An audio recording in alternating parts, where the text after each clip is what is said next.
If I can, I'd like to sort of probe a little bit into sort of having you sort of share with us how you philosophically approach an issue. Obviously, the presidency, you know, it's not the easy decisions that are important, it's the tough decisions. And you've been criticized by some of your opponents because you've advocated the removal of Assad in Syria.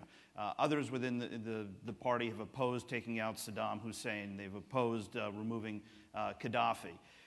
As president, how would you weigh the challenges and the balance between the issues of human rights versus stability? Well, in fact, the bigger issue is you need to have foresight about what these things will mean if you do nothing about them. And Assad is an example of it. So the uprising against Assad, we didn't start the uprising against Assad.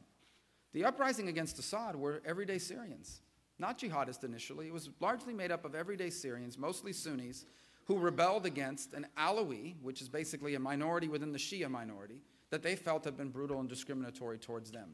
And so they rose up. Some of them were Syrian army defectors that were a part of that effort.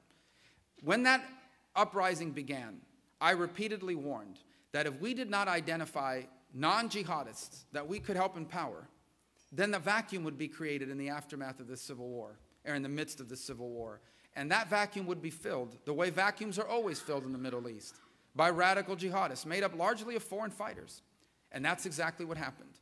The non-jihadists were either defeated, killed, or exiled. The only groups that were growing were the the jihadist groups. Initially, Jabhat al-Nusra was actually the group that was growing the fastest, and then ISIS really took off.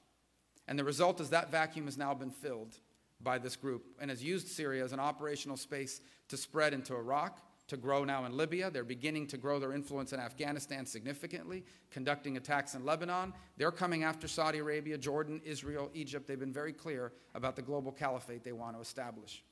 As long as Bashar al-Assad is in power, you're going to have in power two things. Number one, you're going to have in power an Iranian puppet who serves not just as a conduit to Iranian influence in the region, but someone who has actively facilitated anti-Israeli, anti-American terrorism in that region. But the second thing you're going to have in place is an irritant. As long as Assad is in power, you're going to have in place someone that creates the conditions for the next ISIS to pop up, for the next ISIS to emerge. So this simplistic notion that leave Assad there because he's a brutal killer, but he's not as bad as what's going to follow him, is a fundamental and simplistic and dangerous misunderstanding of the reality of the region. As long as Assad or someone like Assad remains in power, not only does Iran have a proxy state that they control, but also it will serve as an irritant that will allow the next radical Sunni Islamist group to rise up and replace what ISIS is today. And so you need a president with a foresight to understand this. A president that doesn't just understand what's in front of you, but understands what it's going to turn into in 2, 3, or 5 years if you don't do something about it. And that's why I repeatedly warned about what's happening in Libya. I repeatedly warned about the premature withdrawal of troops from Afghanistan. I repeatedly warned about what would happen in the aftermath of the drawdown in Iraq. And I repeatedly warned about what would happen in Syria. Time and again, I warned about these things before they happened. And I think what it shows is insight and foresight into what can happen on these issues when America fails to lead. Right.